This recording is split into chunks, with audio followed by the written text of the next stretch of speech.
The rain had been relentless all morning in South Philadelphia, hammering against the greasy diner windows, dripping into puddles along the cracked sidewalks. Inside Mickey's all-day breakfast, the smell of burnt bacon mingled with the acrid sting of cigarette smoke, a sanctuary for those who preferred to remain unseen. At booth 4, a man in a faded hoodie nursed a black coffee gone cold. His Timberlands were scuffed, jeans worn and frayed, but his eyes were sharp, calculating. To any casual observer, he might have been just another street guy scraping by. But his name was Marcus Kane, a seasoned FBI field agent with a reputation for closing cases others only dreamed of. Today, Marcus wasn't working a case in the office or interrogating suspects. He was bait. His mission was to draw out Brody Richardson, a mid-level enforcer for a long-feared crime syndicate, known for smuggling and racketeering across the eastern seaboard. Marcus's lips barely moved as he murmured into the hidden mic taped beneath his hoodie. "Targets in position," came the voice of Agent Sophia Ross from a surveillance van 2 blocks away. Marcus adjusted his posture, slouching, letting the facade of a nervous street hustler replace the calm confidence he carried in the field. The diner bell rang, and Marcus tensed, scanning the room. 2 uniformed officers entered, one broad-shouldered and red-faced, the other a rookie with wide, wary eyes. Officer Ryan Harlan and his partner Emma Thorne had the air of authority, yet Marcus knew this was about to be a collision of worlds. Harlan, notorious in the precinct for inflating arrest stats, locked onto Marcus instantly. The rookie hesitated, unsure how to react. Marcus kept his hands visible, silent, letting the officers believe he was just another petty figure. "Get on the ground now," Harlan barked. Marcus slowly raised his hands, letting the tension build. He spoke softly, but every word carried weight. "Officer, I'm a federal agent. My badge is in my back pocket. If you touch me, you are committing a federal offense." Harlan smirked, arrogance masking doubt, and shoved Marcus toward the exit. Cameras from the surveillance team recorded every move. Marcus allowed himself to be escorted, knowing the trap was closing on the corrupt officer. The rain pounded harder outside as Harlan dragged Marcus toward a squad car. Rookie Thorne drove, knuckles white on the wheel, glancing nervously in the rear view. Marcus could feel the rookie's unease, a flicker of conscience battling loyalty. At the precinct, Harlan flaunted Marcus, parading him through the bullpen like a trophy, confident in his ignorance of the badge he had just violated. Marcus's gaze swept the room, memorizing exits, cameras, and personnel, every detail feeding the coming reckoning. At the booking desk, Harlan unveiled a duffel bag stuffed with marked government cash, thinking he had the upper hand. Marcus calmly corrected him. It was federal property. Harlan's confidence faltered as Marcus retrieved his badge from the back pocket. The gold eagle glinted under the fluorescent lights, and the truth hit Harlan like a sledgehammer. Marcus's voice, now commanding and sharp, left no room for negotiation. "Officer Harlan, your actions have violated multiple federal laws. The Department of Justice is aware. You are compromised." Chaos rippled through the precinct. Harlan realized the gravity of his mistake as tactical agents in navy blue body armor stormed the station, securing exits and establishing control. Marcus had flipped the script. The predator had become the controlled force, while the officer who had assumed dominance now faced the full weight of federal authority. Harlan's arrogance crumbled in the face of orchestrated precision. Marcus remained silent, letting every move and every gaze work in his favor. Outside, the rain-soaked streets reflected the harsh glare of police lights, foreshadowing a confrontation that would forever alter the lines between law enforcement and justice. Harlan's heart pounded as he stared at the agents descending like a storm, rifles leveled, voices shouting unified commands. Marcus remained calm, his Kevlar vest beneath the soaked hoodie, eyes scanning every movement. Asac Vance Reynolds, tall with silver hair and eyes like shattered glass, took point, approaching Harlan with quiet authority. "Officer Harlan," Reynolds said, voice cold, "hand over the keys, now." The officer's hand trembled, ego and fear warring as he dropped the cuffs into Reynolds's outstretched palm. The dynamic had shifted entirely. Marcus stepped forward, finally revealing himself fully, the hoodie gone, badge shining, his presence commanding the room. The SWAT team secured the perimeter, and Harlan realized he was outnumbered and outplayed. Every choice he had made, every corner he had cut, had led to this moment. Marcus didn't smile. There was no satisfaction in the revenge. This was law, precise and unyielding, correcting a course warped by arrogance and greed. The interrogation room awaited, a cold, windowless space where Harlan had once held countless suspects under fear and intimidation. Now he was the one bound to the steel table, his wrists chafed, his pride shattered. Marcus entered, carrying a laptop and a thick file folder, seating himself opposite Harlan. Silence stretched long, heavy and suffocating. Harlan tried to fill it with excuses, claiming good faith, citing imagined authority. But Marcus ignored him, letting the weight of surveillance evidence and federal documentation speak instead. The body cam footage played, Harlan shoving Marcus in the diner, the oblivious rookie, the dropped duffel of marked money. Marcus's voice was calm yet piercing. "You weren't just a bad cop, Harlan. You were a mole. You obstructed justice, conspired with organized crime, and assaulted a federal officer. Every step you took today cemented your fate." Harlan's face drained of color as he realized the full extent of his exposure. The web of deception he thought he controlled had collapsed. Outside the room, the precinct buzzed with the precision of federal agents. Desks were being secured, files copied, evidence catalogued. Harlan's cohorts were being observed, watched, and recorded. Even the rookie Thorne stood by, silent, witnessing the weight of accountability for the first time. Marcus's plan had accounted for every variable: the corrupt officer, the hesitant partner, the rogue cash, and the surveillance that would unmask the betrayal. Harlan's phone buzzed, a message from the criminal lawyer he trusted, Derek Sterling. It read like a death sentence disguised as reassurance. "The cop has been neutralized. Won't talk. Have a safe flight." The stark reality hit Harlan that he had been used, discarded, and left exposed. Every alliance, every bribe, every act of corruption had been recorded, traced, and catalogued. He was no longer a player. He was a pawn. Marcus allowed a brief pause, letting the weight settle on Harlan's mind. There was no anger in his eyes, only an unflinching certainty. Harlan's life, career, and reputation were being recalibrated under the cold, objective hand of law. Outside, the rain had slowed, the streets reflecting flashing lights like fractured mirrors. Marcus understood the psychological power of timing, perception, and inevitability. Harlan would never see it coming until the consequences hit fully. As Marcus stood to leave the room, he spoke over his shoulder with a clarity that cut through every rationalization Harlan had left. "You chose your path, Harlan. Every act of corruption, every compromise, every misstep, it ends here. And remember, this is only the beginning of undoing the rot you nurtured." The officer slumped, defeated, the weight of accountability settling like a physical burden. Marcus's footsteps echoed down the corridor, each step a signal of control regained and justice recalibrated. The storm outside had passed, but inside the precinct, a quiet reckoning had just begun. The morning light seeped through the blinds of the precinct, highlighting dust motes dancing in the sterile air. Harlan sat in the holding cell, his shoulders slumped, hands raw from the cuffs that had seemed so heavy the night before. The reality of his situation had begun to settle like a cold stone in his chest. For decades, he had wielded his badge like a weapon, shaping fear and obedience with each arrest. Now, he was the subject of scrutiny, powerless and exposed. Marcus Kane, walking the hallways of the FBI Mobile Command Unit, reviewed surveillance data meticulously.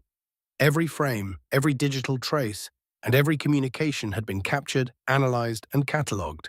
The precinct was no longer a safe harbor for Harlan's arrogance. It had become a crime scene. The rookie, Officer Thorne, now fully aware of the corruption she had been complicit in, watched silently from a safe distance. She had witnessed firsthand the difference between performing a duty and being part of a system that enabled abuse. The files revealed the depth of Harlan's betrayal. Cayman Islands accounts, shell companies, and monthly deposits linked to criminal activity.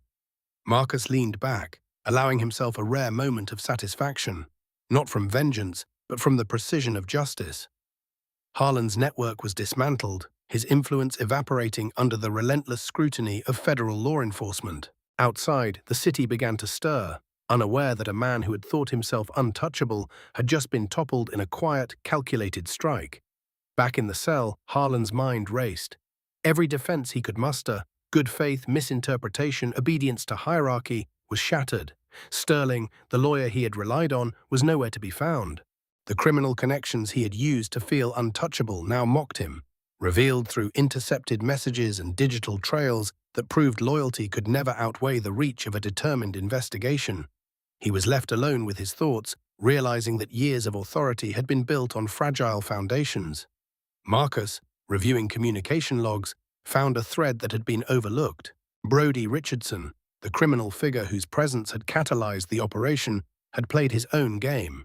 He had sacrificed Harlan as a test, confirming Marcus's identity and capability. The brilliance of this move left Marcus momentarily reflective. Criminals might operate outside the law, but intelligence and strategy often dictated the outcomes more than brute force ever could. The agents outside the cell worked methodically.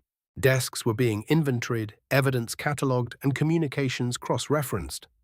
Marcus monitored everything, ensuring that no step was left to chance. Thorne, now fully aware of her responsibility, quietly assisted, noting anomalies and inconsistencies in Harlan's paperwork. The rookie's growth was subtle but undeniable, her fear replaced by competence and moral clarity. Harlan's internal monologue became a cacophony of regret and disbelief. He had underestimated the quiet man in booth 4, the agent who blended in, who watched and waited. Every arrogance-driven decision had been a misstep. Each action compounding his exposure, he realized too late that the badge he had wielded as a shield was now nothing more than a symbol of his own ruin. Marcus finally moved toward the cell. His presence was calm, deliberate. Each step measured. Harlan looked up, eyes wide with the mix of fear and recognition. Marcus spoke, voice firm yet even. "Reed, you've been given every chance to make this right. Now it's up to the law to decide the rest." Harlan's gaze fell to the floor, a silent acknowledgement that his time of control had ended. The storm outside had cleared, but the real reckoning was only beginning, and the consequences would echo far beyond the walls of the precinct.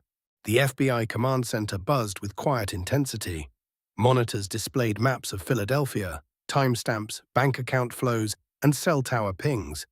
Each a thread in the web Marcus Kane had been untangling for months. The city outside moved unaware of the meticulous operation unfolding. Every officer involved, every wiretap, every surveillance camera had been leveraged to ensure no loose ends. Marcus watched the flow of information with a keen eye, noting patterns, anomalies, and potential threats. Back at the precinct, Harlan remained in the cell, his posture slumped but alert.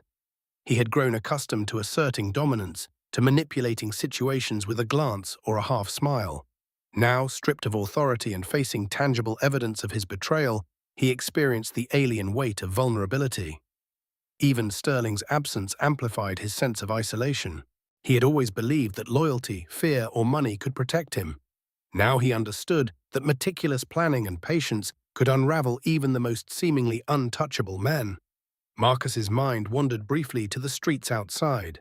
South Philadelphia had its rhythms, cafes bustling with early risers, kids weaving through puddles, delivery trucks rolling past. Amid that ordinary flow, he had conducted an extraordinary operation. His focus returned to the screen, analyzing a live feed of Thorne assisting in reviewing Harlan's files. The rookie's steady hands reflected newfound resolve. She wasn't just following orders, she was understanding the consequences of inaction and complicity. Marcus allowed a small measure of pride. The investigation into Harlan revealed not just greed, but a pattern of systemic corruption. Through Harlan, the Moretti family had maintained influence within the precinct for years. Every false arrest, every covered-up transaction, every coincidental interference with federal operations was now meticulously documented.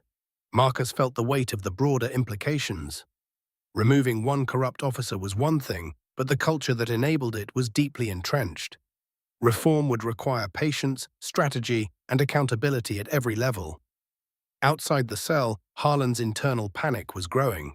The realization that the surveillance evidence, the digital trails, and the precise timing of Marcus's intervention had all been orchestrated hit him like a blow. The Moretti enforcer, Brody Richardson, had intentionally created a scenario where Harlan would reveal his complicity. Harlan's hubris had made him predictable. The law had not only caught him, it had manipulated events so subtly that he had walked directly into his own undoing.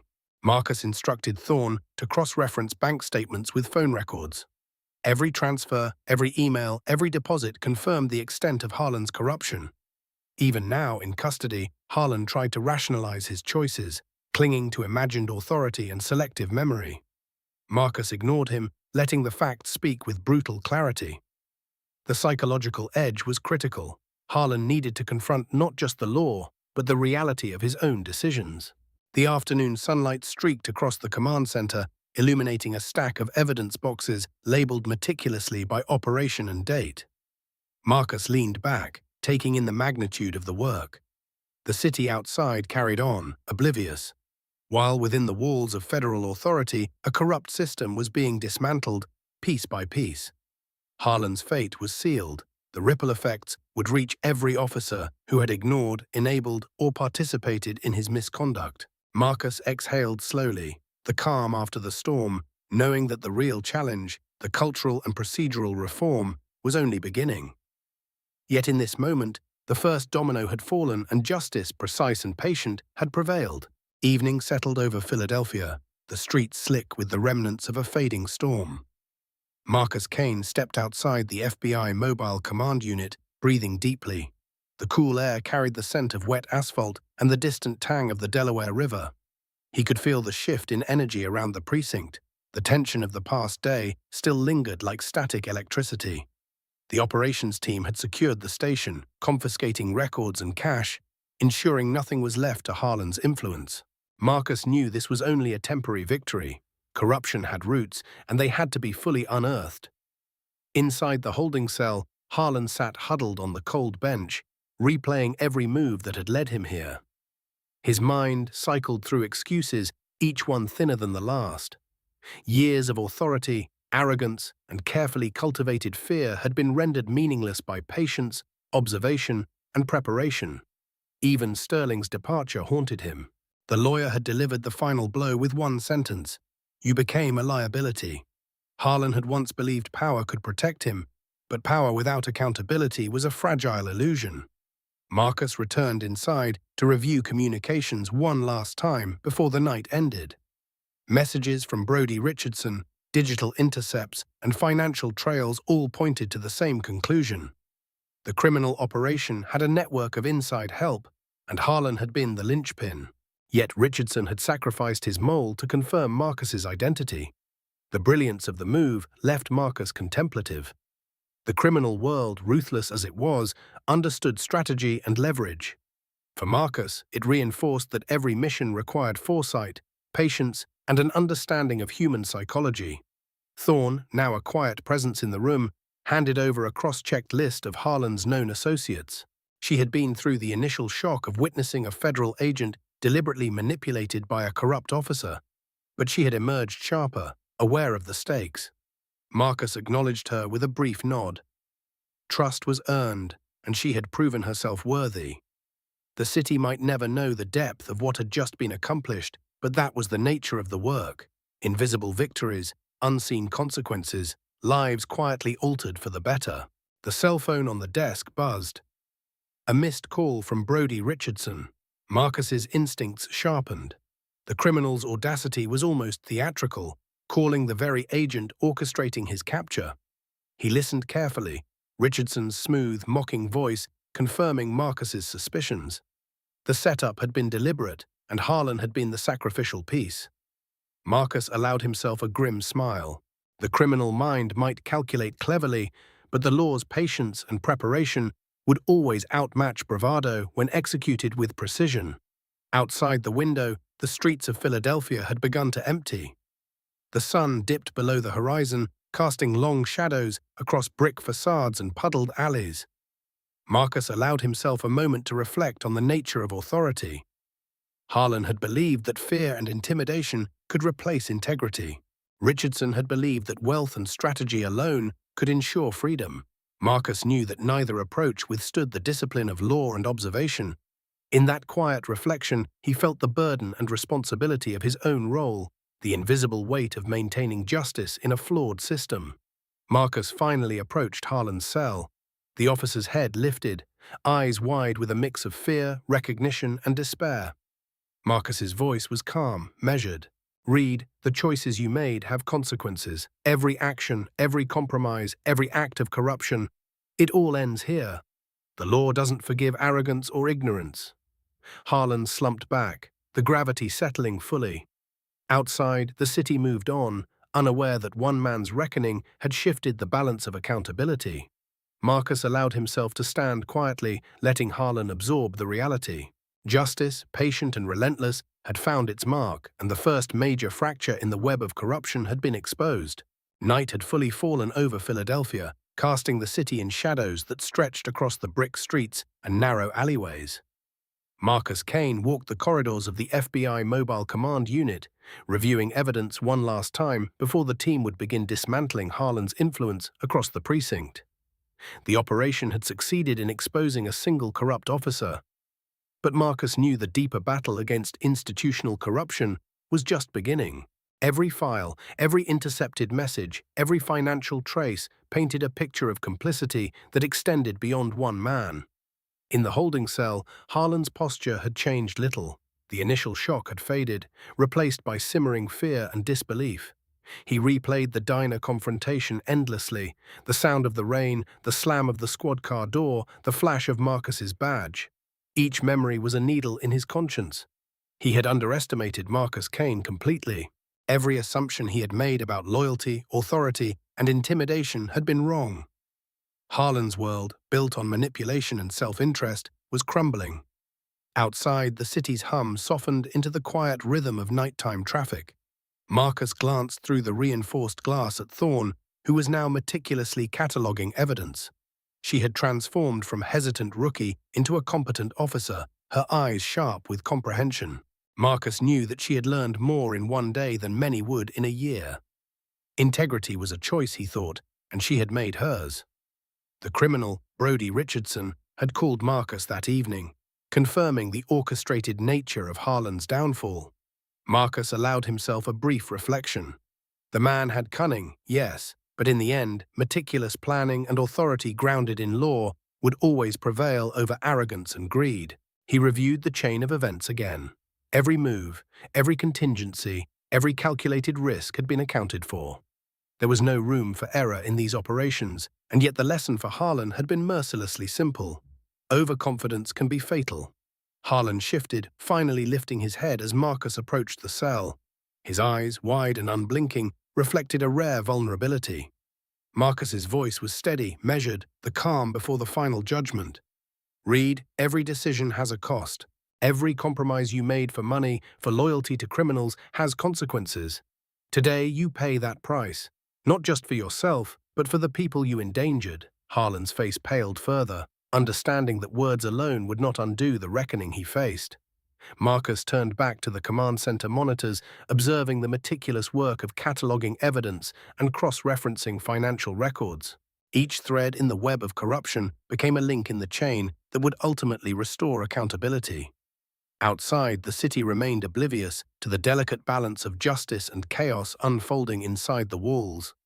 Marcus reflected on the weight of his responsibility, the lives influenced, the institutions corrected, the corrupt exposed.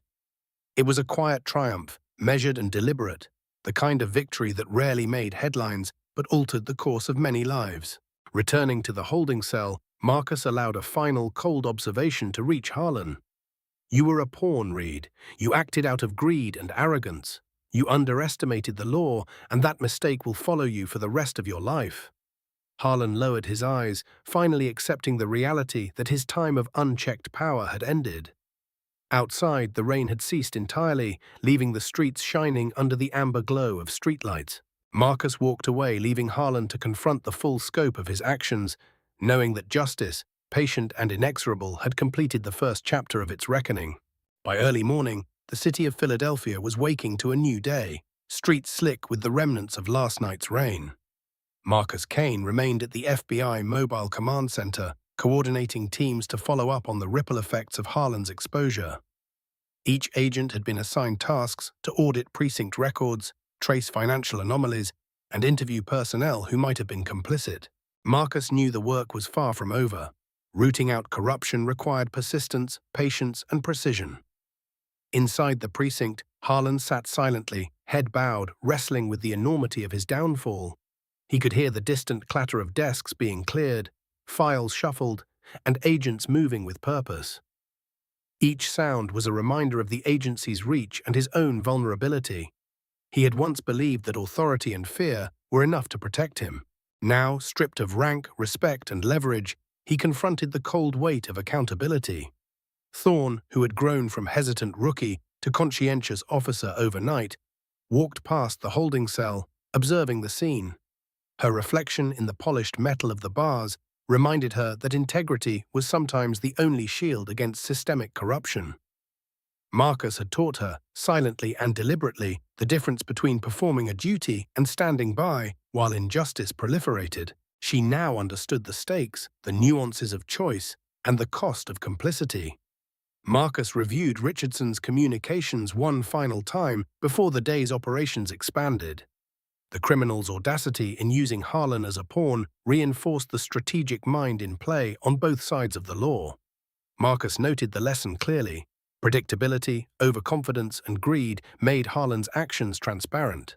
The enemy, no matter how cunning, could not withstand disciplined observation, precise timing, and a commitment to procedure. Harlan's internal monologue grew frantic. He replayed every interaction, every shove, every misjudged glance. Marcus had orchestrated an operation where the corrupt officer became both evidence and exhibitor, and Harlan had walked directly into the trap. His ego, which had once served him well, now worked against him. He understood fully that his downfall was a direct consequence of underestimating both law and patience. Outside, the city was a mixture of routine and oblivion. People hustled to work, vendors set up on street corners, and taxis honked through intersections. The storm had passed, leaving the streets glistening and reflective. Marcus allowed himself a moment to observe. Justice often moved quietly, unseen, while the world went on, unaware of the balance being restored within its institutions. The beauty of accountability lay in its subtlety and inevitability. Returning to Harlan's cell, Marcus fixed the officer with a steady gaze. "Reed, your choices have led here. There is no negotiation left. The law has measured, observed, and acted. Your time as an authority figure ends now. Every action you took, every compromise you made, has been accounted for. Your freedom, your badge, your life as you knew it, irretrievably altered." Harlan slumped further, the enormity of the consequences settling fully. Outside, the sun broke through clouds, reflecting off wet streets, signaling not just a new day for the city, but a shift in the balance of justice within the precinct itself. By late morning, the FBI's presence at the precinct had transformed the building into a hub of methodical order. Marcus Kane oversaw the cataloging of every file, recording every transaction, and auditing internal communications. Each step was deliberate, leaving nothing unexamined. Harlan's corrupt network was unraveling systematically, layer by layer. The agents moved with precision, each aware that exposure was inevitable. And Marcus ensured the process left no room for errors or excuses. Harlan, in the holding cell, shifted restlessly. His thoughts were a jumble of disbelief, anger, and fear. Every tactic he had once relied upon, intimidation, deception, loyalty to criminals, was rendered useless. He realized that for every action, Marcus had anticipated a countermeasure. Even Richardson's attempt to manipulate the situation had been anticipated and incorporated into Marcus's operation.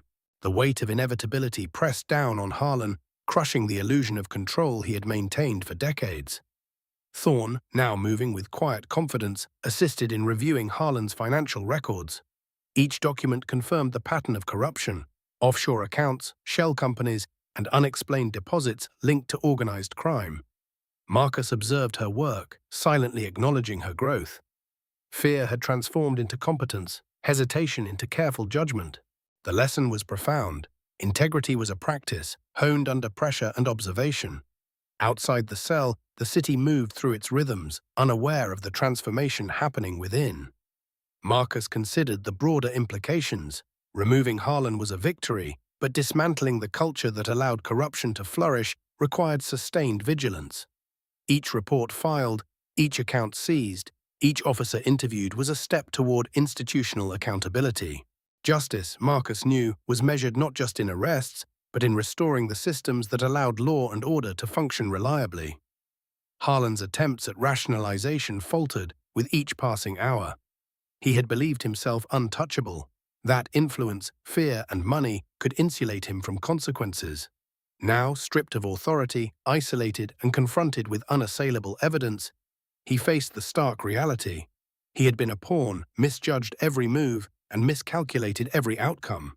Marcus had anticipated every possibility, ensuring Harlan's exposure was absolute and undeniable. Marcus approached the cell once more. The weight of responsibility in his eyes was clear.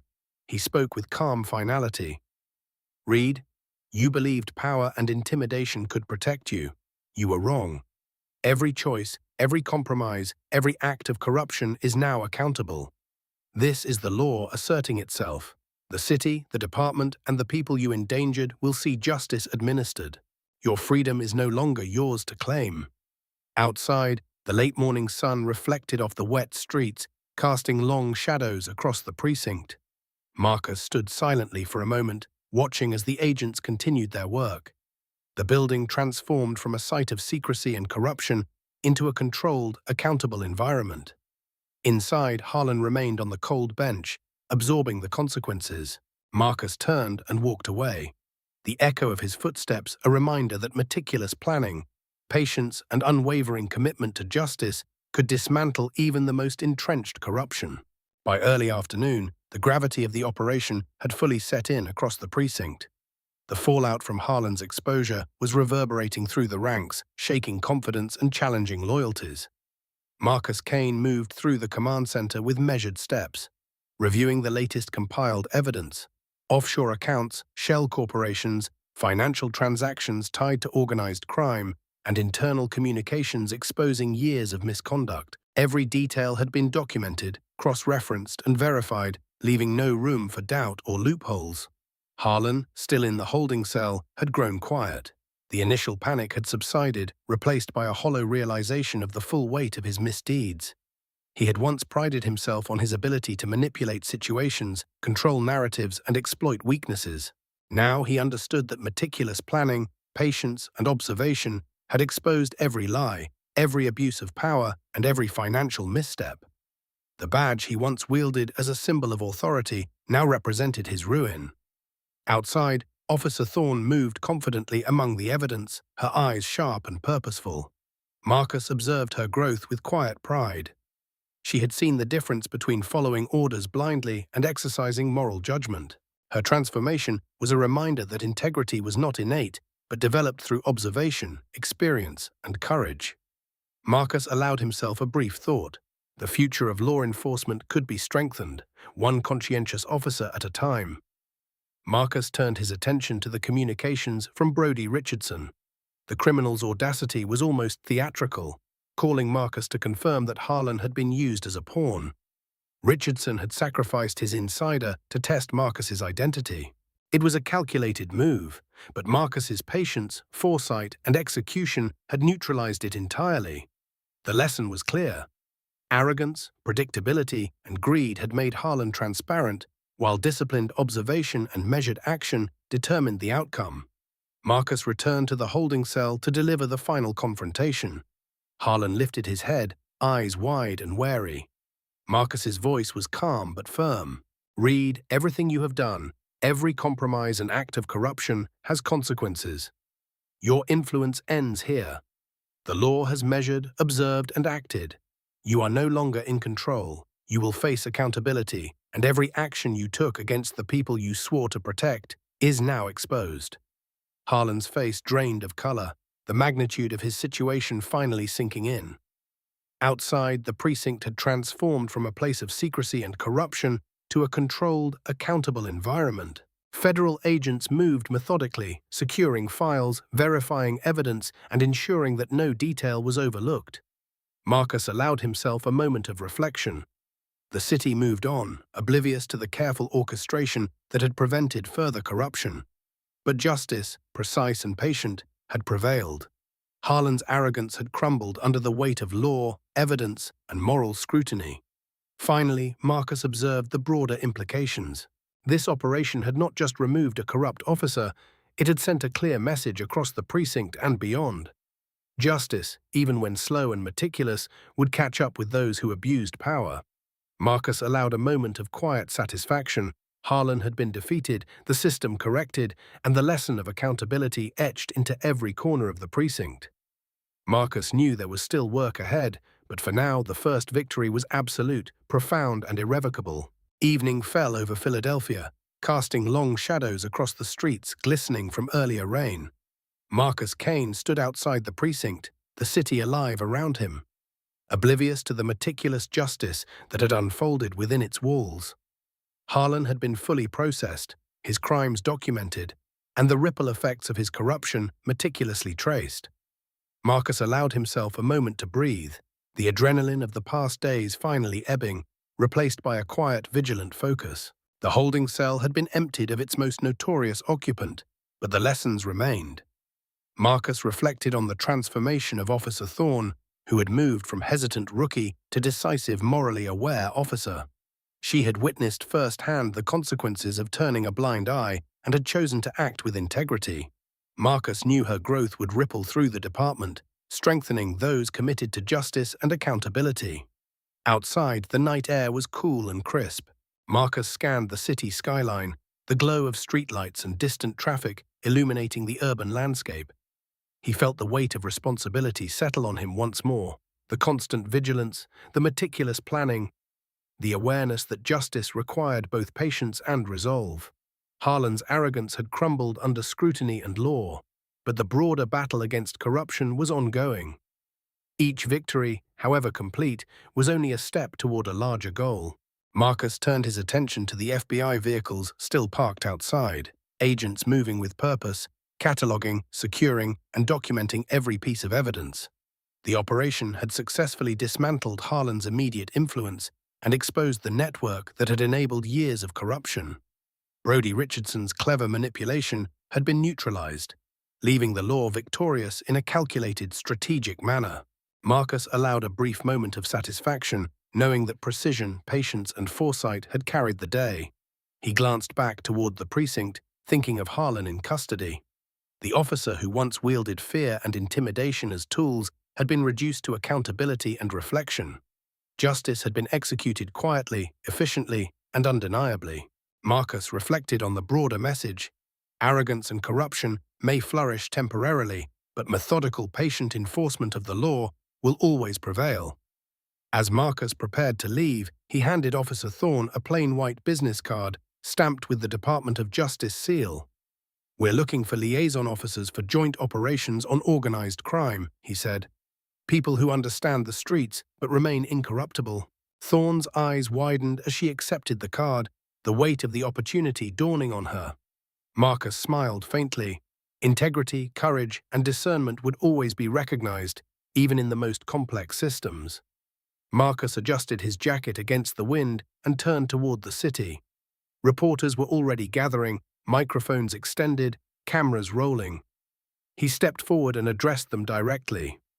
"Justice isn't a feeling," he said clearly, voice steady and authoritative. "It's an action. Authority can be abused, power can be misused, but accountability, observation, and law will always prevail. You can run, lie, or intimidate, but eventually the bill comes due. And when the FBI comes knocking, it's usually too late to ask for a refund."